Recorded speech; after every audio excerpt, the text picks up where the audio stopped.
हिमाचल प्रदेश कामगार कल्याण बोर्ड व भाजपा किसान मोर्चा के प्रदेश अध्यक्ष राकेश शर्मा ने कहा कि प्रदेश सरकार किसानों व कामगारों के हितों को लेकर गंभीर है और कई कल्याणकारी कदम इन वर्गों के उत्थान की दिशा में उठाए जा रहे हैं।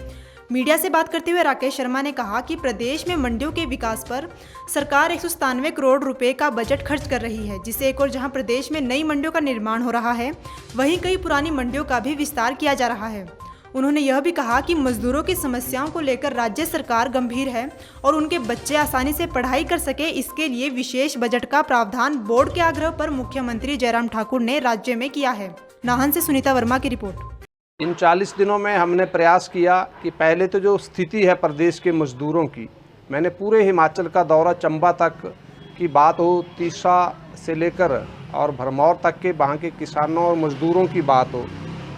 करसोग की बात हो, चाहे हमारे शिमला ज़िला की बात हो, सभी ज़िलों का प्रवास करके हमने लगभग 38 स्थानों पर मैंने बैठकें की मज़दूरों के साथ, प्रदेश के मज़दूरों की वर्तमान स्थिति। और उसके बाद मैंने सरकार से निवेदन भी किया था कि उन गरीब बच्चों के जो हमारे मज़दूर हैं, उनके बच्चों की शिक्षा के लिए बजट का प्रावधान, और उसमें मैं धन्यवाद करना चाहूँगा माननीय मुख्यमंत्री जयराम ठाकुर जी का कि उन्होंने पहली कैबिनेट में जो उसके बाद बैठक हुई, हमने जो प्रस्ताव भेजे पाँचों के 5 पारित करके बजट में बढ़ोतरी की, जिसके लिए बेहतर होगा उन बच्चों की शिक्षा का और उनका भविष्य के लिए हमने डिमांड की थी। शुरू में जब डिमांड ज़्यादा होती है और सप्लाई कम होती है तो रेट हाई रहता है,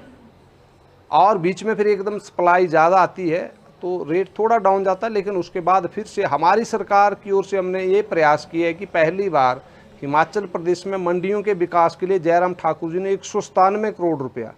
नई मंडियां या जो पुरानी मंडियां उनके विकास के लिए जारी किया। जो आज तक जो लोग प्रश्न कर रहे हैं, मैं उनसे पूछता हूं, बताएं आज तक कभी इतना बड़ा बजट का प्रावधान हिमाचल प्रदेश के बागबानों के लिए नहीं रहा।